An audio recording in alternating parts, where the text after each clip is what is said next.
This is an appetizer I tasted years ago. I'm sure like many of you, when you go to various parties that are potluck, that friends have brought food, if it's something really good, you try and get the recipe. And I often find that many recipes in cookbooks, magazines and on the television aren't as well written for people at home, and I figure out if I can't do them because there's something wrong with it, then it's hopeless for anyone else to try doing it. And a lot of times it's because these chefs aren't teachers, and what's so obvious to them that they don't need to explain it isn't obvious to people that haven't been working in the industry for 20 years. So I try and make my instructions very down to earth, sensible, but also, as I say, many of the recipes taste far better from your friends than from anywhere else. So this is a shrimp mold that Genevieve made. And Genevieve would make it with huge, huge shrimp that would cost like $15 per pound, which is very expensive. But it doesn't taste nearly as good with tiny salad shrimp. It's okay, but the taste from the really, really tasty, gorgeous shrimp is phenomenal.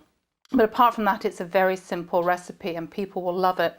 So to start it, I've got a brick of cream cheese and a cup of mayo that I've mixed together. And then to go into it, I have some very finely chopped celery and onion, and I've done them either in the food processor or in one of those little mini choppers because you want them really, really fine.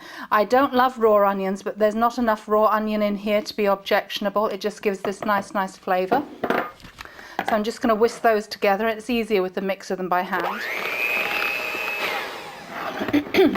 And the next thing, I'm going to put some lemon rind into it, which I like.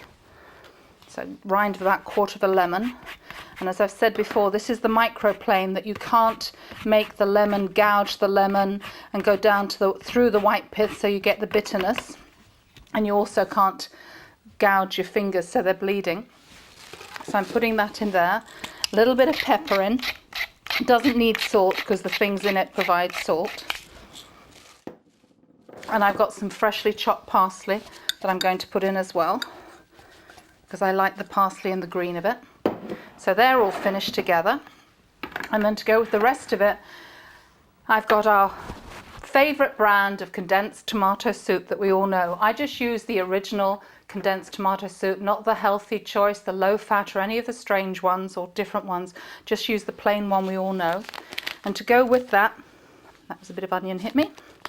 This is a single sachet of gelatin, which if you remember in the past, gelatin looks like very fine sand. So I'm just going to sprinkle it on top. And just a tip I thought I'd share with you. In England, in the days when we only had the huge, what we call dustbins, the huge trash barrels outside, and we didn't have the plastic bags to line them that we all have now, we would if we weren't putting our vegetable peelings on a compost heap and the dogs weren't getting the bits of meat, then we would do all our vegetable peelings, etc., into the daily newspaper and roll it up and put that into the bin. And that way the animals wouldn't get at it, wouldn't smell as bad. So what I do nowadays with all those trash bags or the shopping bags we get when we go to food shopping, I use them to put all my peels from my vegetables in, and then I can just tie it together and throw it into my ordinary kitchen trash bin, and it just keeps it a lot cleaner, and then you don't have to keep going back and forth to the bin the whole time.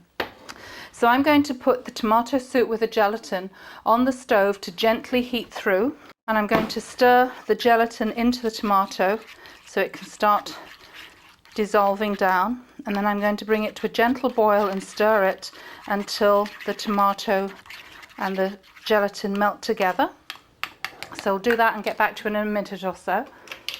So you can see this looks just like the same tomato soup now, because the gelatin has dissolved down into it.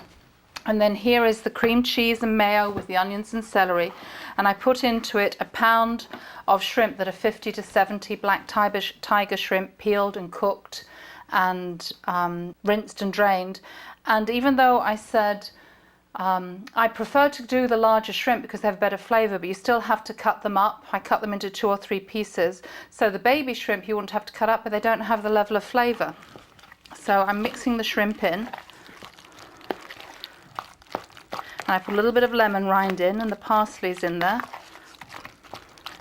And then all I'm going to do is just pour in the soup. Mix it in well, and I'm going to pour it into the mould I've got here. And the mould is one I'm sure a lot of you have got in the cupboard. We all had them from years ago. And all I've done is take a piece of paper towel and dip it in the same mayonnaise as I used for this, and just use the mayonnaise to grease the mold so it'll turn out easily, and just make life simple that way. And this, by the way, if it's not all eaten up at the party, is great sliced with a salad the next day, or I find even you melt and warm it and serve it over pasta, it's wonderful. And what I'm going to do is I'm actually going to taste a spoonful to see that I like it, and does it want a bit more lemon? You could put a bit of Tabasco in if you wanted. That's nice. A bit more pepper. And I think I will put a little bit more lemon in, because if you haven't discovered by now, I'm quite a lemon freak lover. I just love the tang of lemon with something, and it lifts so many different things. Now I have celery leaves that came obviously on the head of celery. We could chop some celery leaves up and put them in if we wanted to, but it's done now. It's just going into this mold. I'll cover it with saran wrap and I'll put it in the fridge overnight for the party, and then I would turn it out and garnish it, and with a basket of crackers to go with it, and garnish with more shrimp and the cucumber and lemon. And I'll show you how to do that once it's had a chance to set. But here it is here. Just nicely filling, I think it's roughly a 4-cup mold. And it's done. Again, very simple but wonderful flavour, because I know what I'm doing. So we'll come back later when I can unmold it and show it to you, okay? So the shrimp molds had its chance to set up and chill. And what I love about these plastic molds, if they have a lid like this, the design, when you take that lid off, and I've done this in advance to make sure it comes out, you're releasing the vacuum. So then if you just gently wait, it's going to fall out of its own accord. The only thing I've done is I've wet the dinner plate underneath with a little bit of water so you can reposition it when you want. But see how easily that's turned out for us? And then we're going to garnish it up and make it look pretty. And then also I put some of the mixture into this little heart-shaped mold, which makes quite a large portion when you turn it out the way I have here. But for a romantic dinner for 2, you could share it between you, and then it wouldn't be such a large portion to eat, and it would look quite adorable to have that between you. So I'll just garnish it and then show you what it looks like, okay? So now you can see the difference, what a bit of a garnish does. On the little one I put on a single platter, put a little bit of shredded lettuce on either side. I put some lemon at one end, and I've put the shrimp on top with tiny tomatoes made into water lilies around it. And then the large one I've basically done the same, but on a larger scale. I put shrimp all around the top. I've got parsley, a shrimp standing up on top with 2 baby tomatoes as water lilies, and then around the outside parsley, lemon and the tomato. Each plate's got some crackers so people can realise it's to be served with crackers. Obviously give more crackers in a basket or nicely on a plate next to it.